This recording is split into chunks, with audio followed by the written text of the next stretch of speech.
Hey everyone, welcome back to another episode of Chanel in the City. I'm your host, Chanel Omari, and we have a very special guest in the building today. He's one of the funniest people I've met. He's headlining his own stand-up tour across the country. He's the star of his own special on Comedy Central, Size 38 Waist and series, Stupid Questions. And he's the host of the podcast, History Hyenas. Please welcome my boy, Chris Distefano, to the building. Hello. Hi. I love you so much. I die for you. First of you? all, I'm good. How are you feeling? I feel good. Because you were a little under the weather. You were touring. I was sick, but now I'm better. I mean, I'm good physically now, but, emotionally, who knows? I have GERD, gastroesophageal reflux disease. Oh, so do I. Really? Yeah, I just have a burning chest. Yeah. Are you taking... Sorry. Are you taking medication for it? No, I'm just live with it. Because it's like you can't eat pizza, but it's like, what do you want me to do? Like, right. I'm born and raised in Brooklyn, New York. My last name's Distefano. It's like, I have to eat pizza. And my doctor's like, well, just get it with no sauce. I was like, I'm going to throw you out the window. That's why I take the medications, because then I'm allowed to eat all that acidic food. But I've taken GERD medication, and I have a side effect. I can't sneeze. Wait, that's a side effect? It's just for me. I can't. It paralyzes my freaking sneeze. So like you. Yeah, I'll just feel like I have to sneeze and it won't come out. It's frustrating. You're so I just stop taking it. Yeah. I'm dead. You were just doing your stand-up tour in Sacramento and Wisconsin this past month. Yes. And then you have an upcoming show, November 21st, my birthday, to the 23rd in Minnesota. Yes. Yeah, Minnesota. And November 29th and 30th, Gotham Comedy Club, New York City. Which is ill. Come there. Come to that. And they could get tickets on your site. ChristyComedy.com. I have the ticket link in my bio for Gotham Comedy Club, November 29th and 30th. We have a live History Hyena show at the Gramercy Theater, but just sold out. Oh, are you gonna? Sorry, but maybe if you tune into this interview, you might add some tickets. We could add some tickets. No, actually, we might. You should. We'll see, but it is sold out. Sorry, bye. Don't you? I'm sorry, I haven't. Yeah. This is so fascinating to me. You're probably one of the hardest workers I know. Mm-hmm. How, you were under the weather, and you were still doing this. How do you balance it all? How do you do it? Well, the road is one of those things that, it's good. Like when I could sell, certain cities, of course, if I'm selling tickets, I'm making money. I have a 4-year-old daughter. Right. So it's like, I just do everything for her, and I kind of take care of my family financially, my dad, my kid, her mom, all that stuff. So I really kind of have no choice. I've, decided to dive 2 feet into this career. So, it's one of those things where it's I don't want to go, but sometimes, but it's listen, when I get to where I'm going, I always make sure I'm happy. I always make sure I'm positive, because I don't want any negative energy around my daughter. My daughter's my whole world. So it's I don't want to be sulking. I want her to be oh, my dad loves what he does, and she doesn't have to be a comedian, but I want her to love what she does, whatever she wants to do, because I love what I do. But sometimes, traveling, going through airports and all that, and when you're sick, it sucks. But at the end of the day, I'm when I bring home money that really helps my daughter. My daughter right now, knock on wood, whatever she wants, she can be given if she does her homework and cleans her room and brushes her teeth. She's so cute in that princess costume that you posted, or was it she was wearing a little... Let me tell you something. I love her. Girl, first of all... She needs to be an actress. She's always wearing a tutu. That's what I mean, It genuinely doesn't matter. I mean, the girl's in a tutu. She can be wearing whatever, jeans, a sweater, a nice outfit. She's I'm not going out unless you put the tutu on. And I'm well, we can put the tutu on, but as soon as you get to school, which is... I'm telling her school is 100 feet away from her house. 100 feet. And she's you can only wear the tutu to school. You have to take it off when you get to school. And she'll walk 100 feet and then slip out of the tutu and run into school. I'm it. What's the point of that? She's I want to wear the tutu. She's so cool. So she doesn't care what other people do. And I like that you let her wear it. You tell her to embrace her style. Twice a week. Yeah. Because I'm co-parent with her mom. Right. So when she's with me, when she sleeps over twice a week, I allow her to, within reason, wear whatever she wants to wear. I mean, not nuts, but I'll allow her to pick out her outfit. And even if it looks a little crazy, I'm whatever. That's do what you cool. want. I mean, I have freaking orange socks on right now. My dad was like that with me. I used to wear suits. What am I supposed to? It's the thing is, people are so boring. It's what do you just come on. It's everything's got to be Carter's. Everything's got to be I want my kid to, it's November. It's everybody has to look like a pumpkin. Yeah. It's come on. just I let my kid choose. It's like it's her body. It's her body. It's her choice. I love this. Wait, so does that ever like affect the baby mama? Like, is she like, Chris, I told you I didn't want her to wear that? Of course. Yeah. She'll be like, I don't want this. Or she'll be like, why do you, she'll be like, do her hair. I'm like, she told me this morning she wants to look like she just got electrocuted. And she does. So I was like, she loves it, So. I'm trying not to snort. Sorry. Yeah. Don't, cokehead. Yeah. So she's, but whatever. Me and her mom, we have a good relationship now, a good co-parenting relationship. We're very comfortable in our roles as just being her parents. So it's honestly, there's like no problems anymore. Well, that's also important. I think that once you get comfortable and past the anger or past the we're not going to be together, I think that's what makes you a good co-parent, right? Because it's like at the end of the day, it's like, listen, do you want to stress me out and then I can't do my job? I'm paying for everything here. Like you have whatever you want. Everybody's got whatever they want right now. So it's like, do you want to just make this harder for me? No. Right. So just leave me alone. Like, let's just focus. We're focusing on our daughter. Yeah. Our daughter first. She's in the front of our thoughts. All the other bullshit, forget about it. And then let me just go make money, and I'll give you half of it. I'm giving you half of it. Just leave me alone, and I'll do everything for you. Just let me see my daughter. When I dress her, she's healthy, she's happy. Like, don't stop. Don't fight me anymore. And we don't anymore. So it's good. That's amazing. Do you ever add them to your stand-up? I talk about my daughter a lot because she's so important to me. Once in a while, I'll talk about her mom. Once in a while, but on my first special, I talked about her mom a lot. But now I talk about mostly my daughter. I talk about my dad a lot, and I really talk about the most thing I talk about is me as a parent, like my point of views as a parent and what I'm seeing and how I'm dealing with everything. Do you feel like being a parent made you evolve in comedy? Oh, sure, yeah. Well, because I remember when I first, told my peers that I was having a child, they were like, "Oh my God, like you're an idiot. You're going to ruin your career and blah, blah, blah, blah." And I'm tell you what, it's been just the opposite. Like my career has, I'm doing the best I've done in my whole career now because my daughter motivates me to do that because it's like, I'm not living for just me anymore. Now it's like you're living outside of yourself. And also it's like the power of no is I really realize like how important it is because like, resting and I only take gigs now, especially on the road, that are going to be worth it financially for me because time is a more valuable currency than money to me right now because time away from her is so much more important than the money.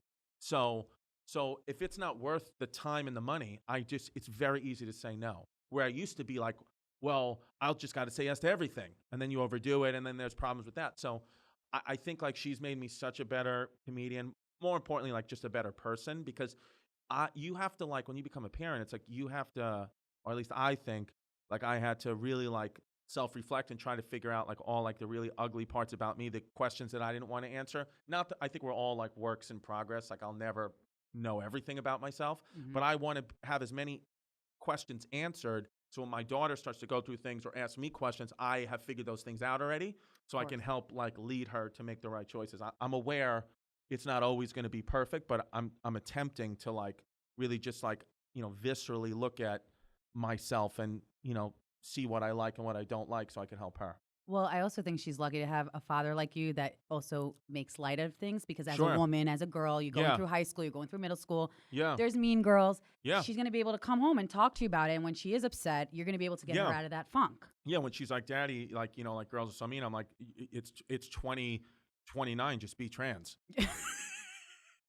I'm just gonna be like, just change your gender then. I mean, I don't know what's the problem. Right, but like she's lucky to have that because I didn't have that growing up. My mom was like, because she's like this tough Colombian chick, and she's like, I don't care. You got to do what you got. She's from Brooklyn. I was raised in Brooklyn. But wait, you're Colombian? Colombian and Israeli. I was gonna say, I thought you were Jewish. Yeah, I'm a Jew. I'm a Colombian Jew, which is wow. hard. Nightmare. Yeah. It was always screaming. I never got accepted. I was always like, I need to hang out with the popular kids. I'm like, I'm not gonna talk like I'm from Brooklyn. I had this like stigma about the whole Brooklyn thing.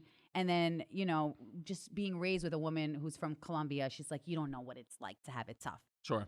So it's cool that she has you to be like, no, I get it. And I've been through it and I'm going to help you navigate these waters. Sure. Yeah, it's beautiful. Anything that's been weird that she's been going through now that you're like, I don't know how to deal with it? My daughter, initially it was like, I remember like the very first night that like we started like co-parenting, my daughter was like 2.5. And it was like, listen, it's like Tuesdays, it's like I have my daughter and her mom's not around. Her mom's got, living her own life and whatever, working. And, my daughter had to go to the bathroom. And I was like, okay, go. And she's like, well, you have to come with me. Because like there's so much stuff that you just like pass off to mom when you're living together. It's like I was always there, but it's like mom just like rushes in and does stuff like in the bathroom, especially with a girl. And she was like, you have to come in with me. I was like, okay. So I'm going, like sitting down, like she's going. She's like, all done. I'm like, okay, there's the toilet paper. And she's like, I don't know how to do it. And I was like, what do you mean? And she was like, I don't know how to do it. I was like, well, I don't know how to wipe your vagina. I was like, because it's like, and then I like literally went into the next room. I was like, I'll be right back, baby. Just don't move. And I like, because I was like, which way do I wipe this thing? Front to back or back to front? I can never remember it. So I like tucked my like dick back in between my legs like Buffalo Bill from Silence of the Lambs and was like practicing like which way do I think would be better. And then I was like, probably, I guess I'm gonna want to go front to back. Yes, but most women don't even know that. By the way, that's Really? how you not get yeast infections, not to be TMI That's what I'm or saying. UTIs. Yeah, That's they what I'm say front saying. to back, not My back to kids front. got Yeezys, not Yeasties. Yeah, because You're so smart, by the way, Yeah. too. You're Yeah. very clever. You're welcome. Do you come up with the jokes on your own? Do you prepare? Like, what does it take for you to prepare for these shows? Is it mostly you're writing every day, your life experience?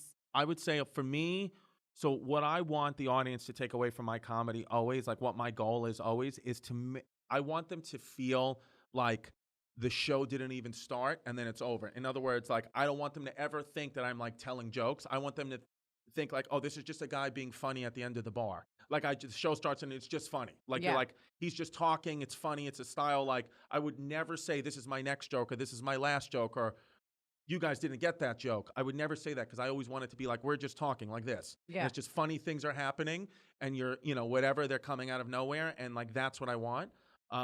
So my style, I think to get that is I try to be as conversational as possible. Number one, I never talk about anything that I never make I make things up, of course, but I mean, it had to have happened to me in some way, shape, or form. Like I'll never just think of a situation or talk about, I'm also not political at all. And I don't talk about, I'm not really that observational. Like I would never make a joke about like this room or like a room. I would joke about like an experience of my POV of like something that happened with you or like I was doing a show and this happened. Yeah, like that's what, like even when I watch Size 38 Waist on Comedy Central, which by the way, you guys can binge watch that. Thank you. And I have a second special coming out on Comedy Central. It's called Size 36 Waist. Your boy slimming down keto. Oh my God, I can't with you. I die for you. That's so amazing. Yeah. But like when I watch it, I'm like, see, because when you want to be a comedian, like I told you, I kind of dip my feet in the water. Then you get scared, you get insecure, because then you got all these other comedians in the biz, and they're snobs, and they're like, you got to pay your dues, and you got to be funny. There's a lot of pressure. Sure.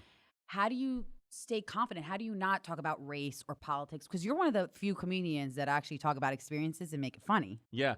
Well, like, how do you do that? I think what I do, well, first of all, what I learned from doing like, I came up to like the open mic scene in New York City. I started in like 2009. So it's like, like we were talking about before, like 40, 50 open mics a month. Like every night was just like, do my day job, open mics till 1 o'clock in the morning, come back, just keep doing it. And I had like blinders on. I was like, if I start to think about how hard this is or start to worry about anybody else's success and how that's affecting me, there's no chance I'm going to make it or reach any of my goals. So I learned really young in the game, blinders on. I only worry about what I am doing. That's it. I don't think or care about what anybody else is doing. Of course, like last night I went to Dan Soder's HBO special. He's one of the best comics in the country. And it's like, I'm so happy and proud of him. And like, it was like an honor to be there and like watch him like crush it. But it's like him getting an HBO special doesn't make me feel any less, doesn't make me feel like, why don't I have my own HBO special? It's like, I'm just in that moment happy for Dan.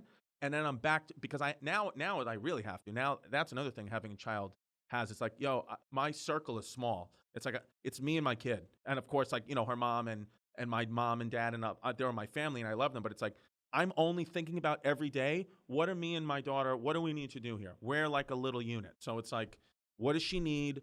What do I have to do to get her what she needs? And that puts all my focus there. I don't worry about like, oh, I didn't get this part or this show didn't sell out. It's like, who cares? Just you keep moving. You keep writing. You keep chipping away at like what my goals are. And I'm goal oriented in the sense, I write, 3 short-term goals, 3 long-term goals always. And I cross them off. And some of them, like I won't move on. The long-term ones, like the third one I just hit this year, and I wrote it in 2011. So it's like just, it's just like, but I hit it. So now it's like I move on. But the short-term ones, I only give myself 6 months, and then they have to move. But the long-term ones, I made them like indefinite. So now I have to write new long-term goals. I think that's really important because you also have gone through a lot of pilots and shows. Like 0 for 9. Wait, 0 for 9. I'm Chrissy Pilots. I've had 9 pilots. 9? None of them have went. 0 for 9. And look at you, and you're so successful. You're shitting on all of us. No, seriously. This business is Dave Chappelle. So They say Dave Chappelle had 20 pilots before he had the Chappelle Show. This business is about failure. If you're not comfortable with failure, then you really shouldn't be in entertainment, because it's like the most successful person you know, Beyonce, has failed more than she succeeded. She's had more songs said no to, I guarantee you she has, than hits. You get to a level where you get so big where it like doesn't matter, but I guarantee you she faced a lot. Kevin Hart in our business, that guy was failing left and right, and now he's become who he's become because of the failure. So I shouldn't feel bad that my reality show failed. I had one on Bravo. Oh, no. Maybe you've heard of it. Yes. You're fucking one show. Who cares? It's one show. I've had 9 shows. That's crazy. Yeah, So it's important to say that, because now it's sticking because you put in the work. Yeah. Talking about also your podcast, which I love, History Hyenas. Thank you. With also who I love, Hyenas Pappas. Hyenas Pappas, Freddie Feta Cheese. And he does the Puerto Rican girl. What's Maurisa? I didn't know that was the same person at first. One of the best things about being close friends with Hyenas, because we live like 2 blocks away. My daughter, first of all, my daughter walked in on him once, and he had the wig on making a video. So my daughter calls him Aunt Hyenas. She just doesn't know that it's a boy. I'm like, that's a boy. She's like, but he has a wig. I'm like, call him whatever you want, Aunt Hyenas, Uncle Hyenas, or whatever. So she calls him Aunt Hyenas, and the best thing is in the neighborhood in Brooklyn, to like watch like police officers like come up to him and be like, yo, that's it, and like be quoting him. They're like firing their guns in the air, like there's crime happening all around them, but they're like, they need a picture with fucking Maurisa. That's it's amazing. So beautiful. It's hilarious. Well, all the guys from Great Neck. So I moved to Great Neck, Long Island, and everyone was texting me, yo, you got to see Chris Distefano and Hyenas Pappas. They're like our favorite male comedians. Just in general. And I'm getting like texts and Instagram, DMs of him doing the Maurici. Sure. And then you doing the size 38 waist, because you were doing a lot of your comedy bits on Instagram. I was throwing them out there, yeah. And they're like, I'm like, oh yeah, I've known him since MTV Guy Code and Girl Code, which we'll get into. Yeah. Why did you decide to pick Hyenas as your co-host, and why History Hyenas? Are you a history person? Yeah, so Hyenas and I we when I moved to Bay Ridge, Hyenas was already living there. So we became like close friends like right away. We had known each other we had met in like 2010, but in 2015, like we really started to become like closer friends because we were living in the same neighborhood. 2015, 2016. And we both, like, we would walk around like Bay Ridge, like he would be walking his dog and I'm walking my baby in her stroller, pushing my baby in her stroller, and she was like 3 months old, and we would be like walking by the water in Bay Ridge just talking about history. Like it was organic, like how much he loved it and how much I loved it. Like he was more like, he loves like ancient Greek history, and I love like the American Revolutionary War and know so many facts about it and all that. And I was like, one day I was like, we should do like a history podcast. And he's like, absolutely. And then he was talking about that morning about how wild of an animal a hyena is. He was like, these animals are so nuts, talking about like it's a matriarchy-dominated society. The women have pseudo penises. They give birth out of their penis. Like, and we were just laughing about how nuts of an animal a fucking hyena is. So I was like, what about if it's History Hyenas? And then it was like one of those things where it was like right away, he was like, that's the name.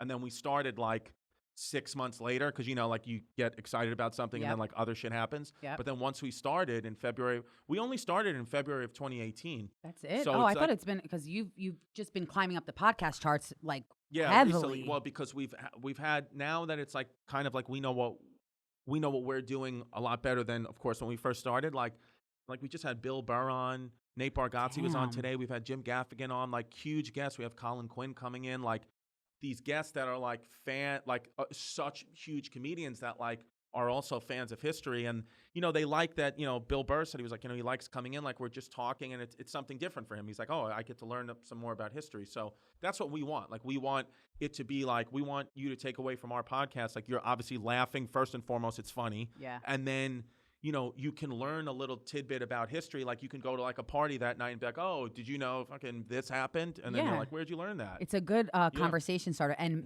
guys like smart smart girls, Yeah. like that can hold a conversation. I think it's hard for me sometimes when I go to parties. Yeah. Like I'm an introvert, even though I love this industry and I want to Right. be a personality. Even though you're a Colombian Jew. Yeah, even and though you I'm a should be crazy so mutt. extroverted. I should be so extroverted. Yeah. But you just see that, Yeah. privately, which is a psycho side of me, which no one wants. But you know what I'm Yeah. saying? Like it's hard to have small talk. So I think that's like a Yeah. good thing. Hey, did you watch or hear History of Hyenas? Yeah. They said a fun fact. Even the whole hyenas male dominant, I didn't know that. Like, Yeah, it's all, or even like little things. So many things that we've explored through history, like we can apply it to our everyday life, and you can just see like exactly what's happening. Like for example, something that like helped my whole life, which is crazy. It's like I was like kind of really struggling with when me and my kid's mom split. I was like beating my head against the wall. Like I wish, like I wanted things to happen a certain way, and they were not. And then when I was like, we were doing research, we were talking about the Battle of Brooklyn, which is a Revolutionary War battle, and George Washington was there, and they lost the battle. The Americans lost the battle, but when like his peers were like talking about him after the war was won, like Benjamin Franklin, Thomas Jefferson, what they all agreed on, what George Washington's greatest quality about him was, and why he was able to eventually win the whole war, is because they said he had the greatest ability of any leader to be able to see things as they are, not as he wishes they were. So many times he retreated when his other generals would have advanced because they're like, no, like I promise you, if we just go above that hill, there'll be less soldiers. And he was like, no, you're not seeing. The truth is, we're going to lose this battle. So let's move. And he saved troops that way, and he saved the whole country. And I apply that to my life. I was like, I'm not seeing things as they actually are in this situation. I'm seeing things as I wish they were. And the truth is, I'm wishing for something, a person that doesn't exist and a scenario that doesn't exist. So why don't, instead of doing that, I just accept what this is and learn to deal with the pieces that are real. And then once I did that and I learned that from history and I applied it to my everyday life, everything changed. The relationship with my kid's mom changed. The relationship with my family changed. Everything was so much easier because I was like, this is how stop creating this false narrative in your head. Just deal with what's actually in front of you. And I applied that to my everyday life. And Benjamin Franklin died of syphilis. His dick literally, like, it almost fell off, and then he died, bled out from his dick. oh my God, Shout out History Hyenas. did he have sex with a lot of women back then? Are you kidding me? I'm sure. Dude, No he used condom. to bang. Why do you think his face is on the $100 bill? So he banged This is everything. so educational. He would though. literally. This is like a history. Yeah, like a people, fact. He but would the go teachers don't teach us that in No, they school. won't So teach now that. you're teaching. He would like set up meetings with France. Like even how France got involved in the Revolutionary War and kind of was like a big reason why we won, because we were losing to the British. So the entire French army came, and the only reason Benjamin Franklin went there in the first place was, of course, to like petition for France's army. But he was banging some woman. He was banging some like senator's wife. So you see, Like some delegate's wife. sex does get you to high course. places. It's like when people try to act Oh, like I didn't sex flirt is, and like it's show like- my bra to him to get or suck his dick to get the Yeah. job. It's like, yes, you did. It's like, what do you want? It's like, I love when my peers are like, oh, so-and-so's only getting something because they're good looking. It's like, of course, it's fucking show business. But it's isn't like, that guy, frustrating? It's like, yeah, guy, what do you think? I know you got funny jokes. You have fucking dandruff. Like, what are you doing? You have open wounds on your face. Do you think anybody's going to book you? I don't care that you have a tight joke. We don't want to look at you. So it's like, it's like this delusion. Delusion, that that's our what it is. peers have now. It's like, well, I didn't get the part because I'm ugly. It's like, yeah, what do you think this is? It's show business. You either have to have a baby, which by the way, now I'm not so scared because I was scared of like having a child. I'm going to be 35. Yeah, and you have to have understand, a child. I might have Let's do one it. without a guy. Let my chlamydia clear up and let's do it. You have I love how honest you are. You know, I'm like a clean, crazy freak too. Like, but that's the thing. It's like, if you do have extra sperm, though, I might take you up on that. Absolutely, I might need, and you know what? You can be in the kid's life. You don't have to be. Yeah, no, I just I think I want need to more do it. Latino kids. I already Yeah? have half Puerto Rican. I'll do half Colombian now. Oh, that's great. Yeah, You'll or do 25% every Colombian. Latin country. Yeah, I'll get all of South America. Oh, Mine, and like they'll a be- white man, like a white conqueror, a conquistador. But speaking of, okay, so girl code and guy code, when that had Right. ended, how do you keep the relevance in this business? Like, what did you have to do to pick yourself back up when you're like, shit, it got canceled. It was a great show. Yeah. I think that Guy Code and Girl Code was, when it was on, it was a great show of its time. I mean, the high school and college kids, which is like, that's the audience like that you want. I mean, because they'll grow with you. They, liked that show, and it was working. It was on television, which when TV was popular in 2011, 2012, 13, whatever. But now it's just tides have changed. So it's like, I think people that are able to maintain success, the number one thing they all have in common is their ability to adapt. You have to be able to adapt. So it's like, I didn't even know what a podcast was in 2015, but it's like, turn the mics on, figure out how to do it. Because if you're still like wanting to get a sitcom on television or do a terrestrial radio show, it's like those things are fine, but don't expect longevity because that's just, nobody cares anymore. Like I would absolutely do a late night show, do a set on a late night show, whatever, Jimmy Fallon, Seth Meyers. You did with Seth Meyers, right? I did with Seth Meyers, and he's great, Seth Meyers, and it's beautiful. And I would absolutely, if that opportunity was given to me, I would take it and, work hard at it. But if you gave me a choice between, do you want to do a late night show or do Joe Rogan's podcast? It's like, it's not even it's like that. The answer is Joe Rogan's podcast because, and I'm using him as an example because he's got the biggest podcast, but really any huge podcast, it's just what it is now. There's no way around it. It's just like, this is the way the tide has shifted. Most of our country consumes entertainment now doing exactly what we're doing. A podcast. They can go to the gym, they're driving, they're listening, or they're watching it on YouTube. I mean, I got interviewed. I did a college in Wisconsin. I did University of Wisconsin Oshkosh last week, which I didn't even know there was. Yeah, I didn't know there was a real fucking place. I'm like, I just thought, why is your town named Oshkosh? It's like, did you name it after the clothing company, or did this where the clothes came from? I was like, this is a stupid ass fucking name. Change the name. But it was like University of Wisconsin Oshkosh. I'm doing I did the show, and after the local school paper, 19-year-old kid wanted to interview me. I'm like, yeah, I always do that, no problem. So they're talking to me about Comedy Central stuff, and I'm telling them, they're like, what's your favorite show on Comedy Central? They asked me, and I was like, well, it's got to be like South Park is like the iconic show. And they're like, oh my God, that's like stuff my dad watches. So they were talking to me like they were like, oh, you're old because you're watching TV. So that's how crazy it's gotten. High school and college kids now, if you get a television show, they think you're a sellout cornball because they don't watch TV. They're like, yo, why isn't it on YouTube? Why isn't it on Instagram? Why don't you have Amazon Prime? Why don't you have a podcast? But if you're like, oh, I'm on television, they're like, what? That's old shit. It's just, you can deny it all you want. The facts are the facts. And it's just changed. The tide has just changed. It's what it is. I'm happy you're saying that because also, like, I was in terrestrial radio. I did on Long Island 106.1 BLI. Like, it was like a Z100. Yeah. I was there for almost 5 years, and everyone was like, "You need to get a podcast. People are going to hear you more." Because I had 15 seconds to talk. Nobody really knew who I was, and people can be stuck on that for years and not be recognized. Right. Do you feel the same thing with comedy? Do you feel like you have to do stand up to be taken seriously as a comedian?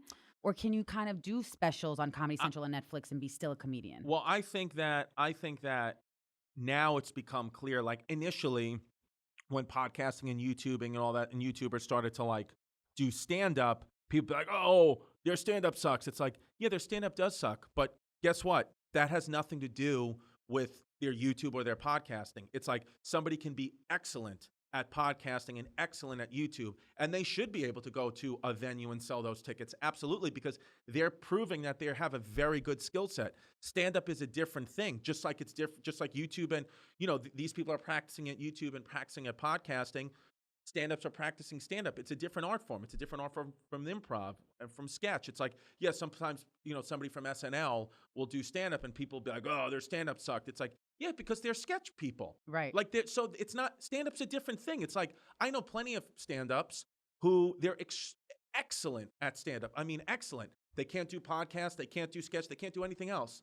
So it's like, they're different art forms. Yes, it's all under the umbrella of comedy, but it's like you have to cut people. Stand-ups are very like snobby in the way that like, if you can't do stand-up, then you're not funny. It's like that stand-up is one little part of comedy. There's so many other ways to be funny. Now, if you're getting stand-up specials and it's being billed as this is my stand-up special on Netflix, Comedy Central, HBO, then yes, you should be well-versed in stand-up and your stand-up should be good, or else it's misguiding and it's misleading, where it's like, okay, yeah, you got a special on Netflix, but that's not stand-up. You just did like a kind of funny TED Talk. Right. It's like you're not, I don't know what you're saying, but that wasn't stand-up. And I think it's just about, billing things right, because if you bill it as stand-up, then it should be stand-up. But if you're just a funny person, like, hey, I have a special out, it's like, you didn't tell me it was stand-up, so I'm going to watch it and, whatever. If I think it's fun. First of all, humor is subjective. It's like, just because you think something's funny and I don't doesn't mean that either one of us are right. It's like, I'm right in my world, you're right in yours. This is not an objective thing. There's nobody's getting scored on this. There's no way. I love that you're saying that, because it's only important. Subjective. Because that, I think, discard like these live podcast events. I did one actually with a housewife, and everyone's like, "How could you do that? Like that's not really stand up. And I'm like, but a lot of stand up comedians do live Sure. aren't you're doing one that's We're sold doing out? one, yeah. Does that ever? Sorry, do you think, bye. Sorry, bye. Sold We out, might. bye. He might add some dates. Might I add don't know. some Tune into this tickets. FN interview. Yeah. But do you feel like that takes away from it, or again, no? It's just you could kind of do whatever you want as long as you're not misleading. Is that what it is? For me, the only cardinal sin there is to break as a comedian, the only thing you cannot do is steal somebody's jokes. As long as you're not, even if you're being hacky and corny, it's like, but if the people are laughing and playing, there's plenty of comedians, and I don't mean to be rude, it's just what it is. There are plenty of comedians that their jokes are just designed to make dumb people happy. And it's like, listen, what do you want? Like, this guy came and he probably has a lower IQ and he's working all day, fucking breaking his back. Who am I to say that, oh, he's laughing at corny shit, that he's laughing at jokes about traffic? It's like, fuck you. Like, let this guy's working his ass off. Like, who cares? Let him laugh what he wants to laugh at. Yeah. You know? Whereas, but there's this like prestige associated with most stand-ups, especially in New York and LA. And it's like, there's so many people in this world. It's like, as a matter of fact, I think the more niche you are now, the better. It's like, I'd rather have 100% of a very small audience than 10% of a broad audience, because 10% of a broad audience is like, they're not going to get me. But when you get 100% of like people that fucking rock with you, you can have a whole career. Just a small, like all you really need. If I had like across the country, 10,000 die-hard fans, just 10,000 out of 350 million Americans, let's even bigger. Let's say I had 50,000 fans across 9 billion people, I would be multi-millionaire comedian. Right. Multi-millionaire. Because it's like, you think like you need these broad audiences, you really don't. Like, so it's like, of course, once the audiences get more niche and more specific and entertainment is all fractioned off now, it's like, yeah, you're going to get people that don't like what you're doing, but like, it's not for you. Like back in the day, the only way to be really famous is you had to be Jerry Seinfeld or Ray Romano. There was only a few stations. So what you had to sacrifice was the only way to get rich and famous. Well, the only way to get rich in your career was you had to sacrifice your anonymity. Now, my family has whatever they want. I'm not the richest guy in the world, not even close. Even peers of mine that are making 10 times the money I make, they can still maintain their anonymity because they just have a really hardcore fan base that's just about them. Yeah. Like Jim Gaffigan, who's like my stand-up idol, makes, it's public knowledge, he made like $35 million last year. His fans, of course, a lot of people know who Jim Gaffigan is, but I would argue that Jim Gaffigan can sit on the subway and, of course, he'll get recognized, but he won't need like security. Right. Where like Kevin Hart cannot. Right. So I'd rather be Jim Gaffigan. I'd rather have that. I don't need this fame where anywhere I go, people are fuck that. I don't want that at all. Do people do that to you though? Like, you're recognizable. Like, do people stop you in the street? Do People they stop say, me in hey, the street, Chris, I love your stuff? But it's quick. It'll be like, hey, can I get a quick picture? Or I like your work. Nobody ever is like, as a matter of fact, the best thing that happens to me is when somebody stops and takes a picture with me and is excited and it's a beautiful thing and I really always appreciate it. And the other person's like, I don't know who you are. I'm like, fucking perfect. Do you feel like collaborating with other comedians is important? Because I feel like, yeah, you collaborate with Hyenas and here and there, but what I love about you is also like, yeah, you are solo. You are doing this solo. Yeah, I think collaboration is important. I think making the podcast and comedy community more close-knit in this city only benefits us all. Like in Los Angeles, like those podcasters, they're all very close. Theo Vaughn, Bert Kreischer, Joe Rogan, Andrew Santino, Kill Tony, all these guys are extremely close. And all their fans feed off one another because we're human beings. It's like I could be the hugest Chanel in the City fan. I'm huge. But it's like, I'm listening to you for 10 months in a row. It's like, you know what? This month, I just want to try something else. Yeah. So then who do I try? Oh, they had me on. So it's like, maybe I'll listen to that Hyenas podcast. I'm not taking a fan away from you. It's like that person just wants to go try somebody else for a minute. They're coming back. And it's like, why not make this all a family? I think the more like you're like, oh, I don't want to lose one fan or I don't want to give anybody else exposure. It's so bad because we can all just keep pushing each other up. Those podcasts in LA, they're all making sick money. Yeah. All of them, so it's like, and they all have fans. There's enough people in this world where we can all have fans. Yeah, there's room for everyone to Absolutely. eat. I love your new series too, Stupid Questions on Comedy Central. Thank you. I just saw yours with Justin Long was so oh my funny. God, yeah, that guy was wild. He was like, didn't I like feed him? Did he like spit peanuts into my Yeah, hand? but he was like also like so. I think he thought you were so funny. Like you could tell the reaction on his face. Like damn, this guy's like more funny than I am. Where does he come up with this stuff? Justin Long, we had How such a was good that time. He like taught experience? after the shoot. We were in LA. He like taught me how to use chopsticks. I just don't know how to use chopsticks. It was that guy's one of the nicest guys and such a great actor. He was telling me so many great stories. I haven't seen him since then. It was like a year ago, but I've always been a huge Justin Long fan, and he's a nice guy, and he smelled good. Do you get nervous now that when you interview celebrities, or you've been around the block that it doesn't faze you anymore? I mean, I always get. It's like fun nerves, like anything I'm doing. It's just fun nerves. It's like I believe I'll be in control, and I can confident enough that I could, use my skill set and figure out a way to make this work. But I still have like that fun, nervous energy. Where in the beginning it used to be like in the beginning when I first started, say you had me as a guest on, I would be like hoping that like the studio burned down. Like I would be hoping that like there was like a tragedy in your family and you couldn't make it. You know what I mean? So that I wouldn't nervous, have to yeah. do it that I've nervous. done that, yeah. Where now it's just like, yeah, fun, giddy, but like I'm in control and I can do it. But I think once you lose the nerves, then it's like you don't care anymore. And it's like I still care, of course. So I still want to become prepared and put my best foot forward. But it's not like daunting nerves. It's positive. Do you ever get insecure about anything anymore in life? My nipples. Why? They're off centered. I like that. That's thanks. unique. I guess my nipples. What do I get insecure about? To be honest with you, I'm just at an age. I'm 35 now, Yeah, where I'm it's the like same age I as have you. my daughter. Where I'm like, I don't care. Like I don't care. Nothing phases you. Yeah, Nothing you've been through phases me. life. Yeah. Yeah, and it's even like like people like, oh, you want to go to the beach and like, oh, it's sunny, and I'm like, I'm an adult. It's like, no, I don't want to go to. I'm done with that shit. It's like Yeah. if my daughter wants to go to the beach. It's like I love a good rainy day. It's like I could just sit inside and read a book. There's no aspirations to do anything. And it's like my friends like, let's go to the beach this summer. I'm like, you all have tits, myself included. It's like, what give up. It's over. Not anymore, size 36. What up? How you doing? Which is so funny. Wait, why did you call it size 38? I don't mean, know. you're really fit. It's do you fun. see? Do you have I body just dysmorphia? want- Yes, I do. I want to have by the end of my career 5 comedy specials, and I want them all to be my waist size. So like size 38 waist, size 36 waist, maybe size 38 waist again. I'm depressed. Size 30 Clever. waist. I'm on chemo. Size 34 waist. Just Or on keto. on keto. You choose. Stuff like that. Dating, and we'll be done soon, but dating. Grindr. Find me Grindr.com. Is that how you balance That's your dating how, life? Yeah, Christy Comedy on Grindr. Also, how do I date? So Like in this industry, now that you are like well known, is it hard to date because you're like, they're using me because I'm a famous or successful comedian, they probably want to get into comedy, or how does that go?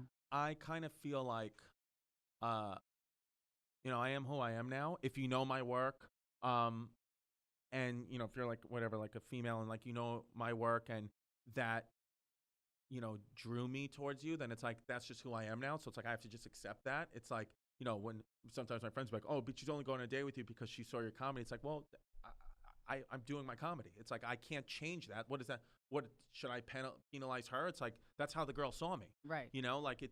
I don't believe in that, but also it's like, yeah, you have to be careful. It's like, do these people want something from you? But I don't put any like rules or stipulations on anything. I have a daughter, so like I try my best not to invite craziness into my life. I think I have the most keen awareness of it is now. I mean, I obviously still make mistakes. Some psychos out there, but I think I will say for the first time in my life, not my career, my life, I would actually prefer at this point to have a girlfriend and be in a committed relationship with someone as opposed to being single, because being single is exhausting. It's kind of scary at times because like it would just take one woman to like make something up about me and then destroy my you. career would be ruined no matter what I said. So that there's fear in that. But also it's like I have to think about like any time I spend with a woman, it's time away from my daughter. So, and time away from my career.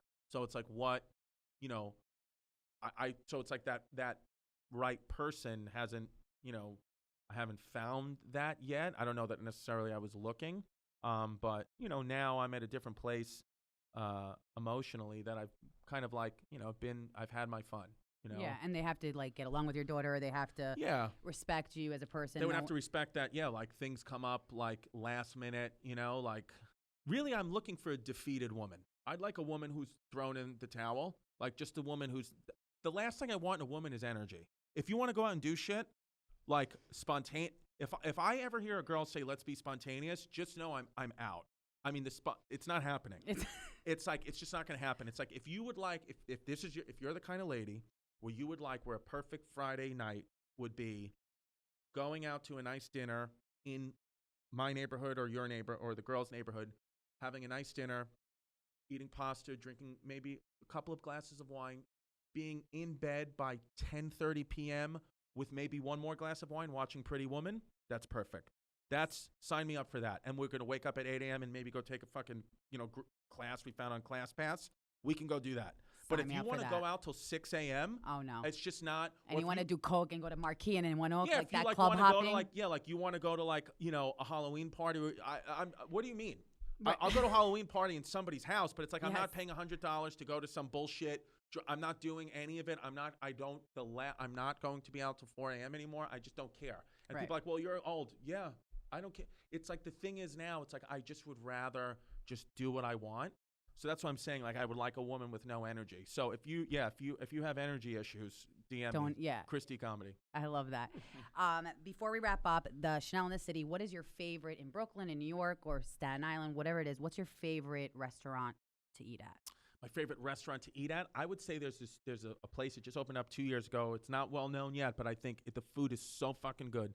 It's in Bay Ridge on 3rd Avenue and 73rd-ish Street. It's called Picante, Piccante. It's dope because it's three guys, like three Mexican chefs Mexican guys that used to work at different Italian restaurants in the city. They learned for 20 years each. They learned so much stuff on how to cook the great foods, and they combined and opened up a business. So it's like a great story. They're like immigrated here from Mexico, cool. And like built their way up for the last 20 years and now have like a dope restaurant in Bay Ridge, and the food is like fantastic, and all three guys are always there. So it's not like when the owners are there making the food, that's how you know it's dope. Yeah. So go check out Picante in Bay Ridge before it gets so big that they're like, fuck it, we're going to hire somebody else. Can people also spot you there sometimes eating not that that's the sell, but I'm there. I mean, I order in a lot, but you will catch sometimes when Hyenas and I are just like having a day, we'll go in there and stuff our faces with tortellini. Oh, I love that. Yeah, I would say that's my favorite place in Brooklyn. Now I know it's small and not well known, but that's what I like. What are your tips for us single women out there, how to keep a guy and not make them ghost us? How to not make them ghost you besides after like the first few dates? Besides conceiving the baby. Yeah. Because that's what happened to me. Because my kid's mom, we had second date, she had the baby. So there's no ghosting. Oh my God, whoa. Because we created it. That's how drunk we got that night. We created a person with our sex. She's really lucky that you definitely didn't fucking go for the hills. No. Most men would have been like, no.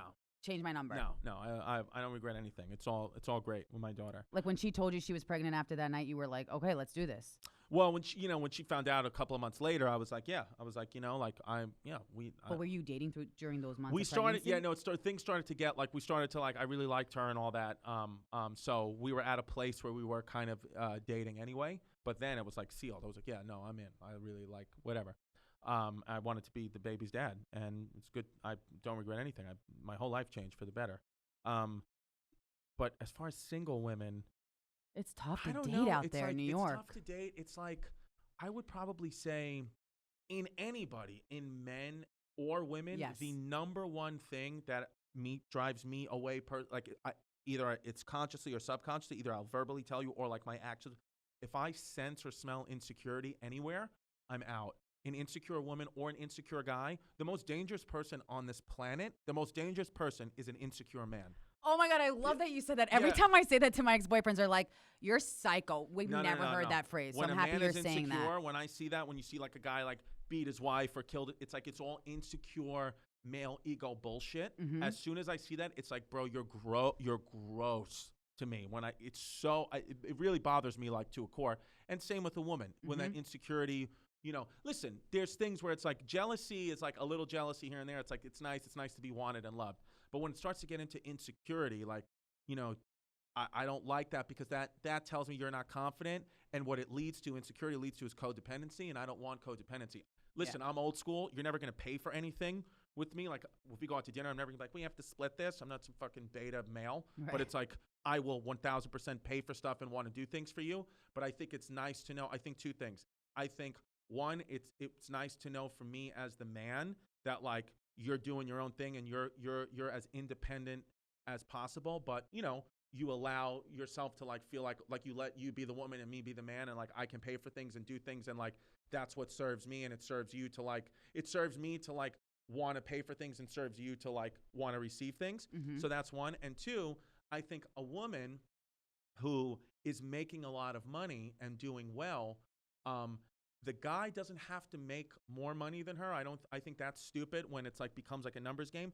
But I would, you know, caution the guy to not just think because his wife is making a lot of money or his girlfriend's making a lot of money that he doesn't, like he's going to take on this Mr. Dad role. All that stuff is fine, and I know that there's like a new thing that people do, but I really think deep in like our like genetic coding, you want to know as the woman that I can protect you from wild animals trying to kill our baby and eat our food. Like hyenas. And I want to know that you want to take care of the children and make the food first. Like, I'm not saying that's what you have to do, but I think it's like, it's nice to know, like if I was making $100,000 a year and you're making $500,000 a year, I think deep in your head, you'd be like, okay, I'm making more money than them, but at least if shit hit the fan and I wanted to just stay home and take care of the kids, this guy could like still make our life happen and make our life nice. Like I just went to a wedding 2 months ago. I went to this wedding, this bride, beautiful bride. She's very successful. And the husband he doesn't make a lot of money. He can't cook. He can't fix anything. He's just like there. And I was like, there's no way this is going to work. And one of my friends was like, you're not being in the presence of true love. I was like, guy, I'm telling you this isn't going to work. 2 months, divorce. Oh I mean, immediately. God. Because it's like, guy, I'm not saying you got to be a millionaire. Right. But it's like, you got to work, you got to fix shit. It's like one or the other. You can't be lazy. It's like either you're going to go to work and make money, not as much money as your wife, or your wife's going to come home. You got to either do that or you got to come home and, you know, you put a new fucking roof on for your wife. Or the whole house is clean. Doesn't matter do something. what the You got to do something, is. guy. You can't just sit here and play video games. And same for the woman. I'm sure a guy doesn't like when he comes home and the woman's just like, I didn't clean, I didn't cook, I didn't do anything. I didn't work, I didn't take care of the kids. It's like, why am I being the only partner here? Like so it's like I would insecurity and codependency are gross.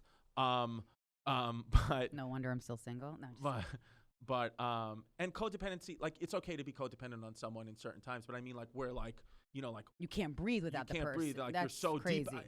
dependent, I should say, not codependent, like being completely dependent on another person. Those two things are gross, and I think that's like single people should beware of those two things. But I'm single, and so don't listen to me. I took the fucking bus here. I don't know what I'm doing. I'm wearing Lululemon pants. You look great though. Thank you. That's another thing. Does style matter in the comedy world, or like how do you? I'm wearing orange socks and Lululemon you look pants. Good.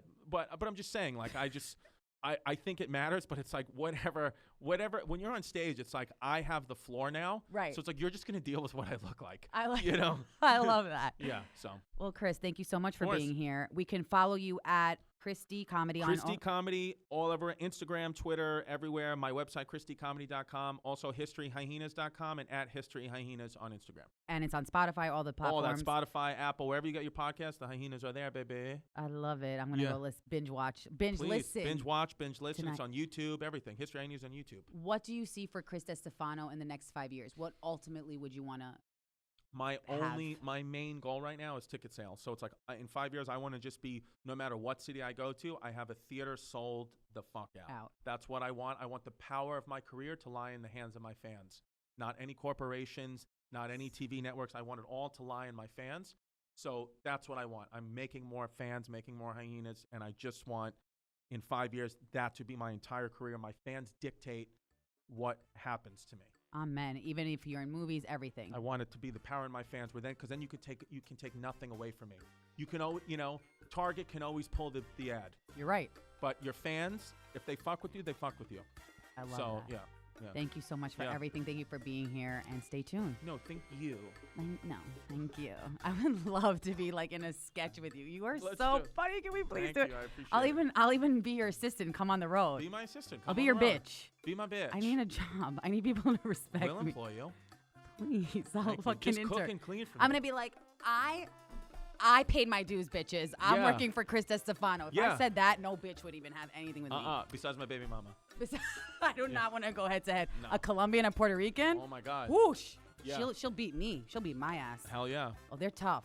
Tough. Colombians are snobby. Right. They'll eat you with their eyes. Like, they'll look you up and down, but Puerto Ricans will eat you with their No, words. my kid's mom has a tattoo on her tit. That's all you need to know. That's all I need to know. She'll beat your ass. Thank you.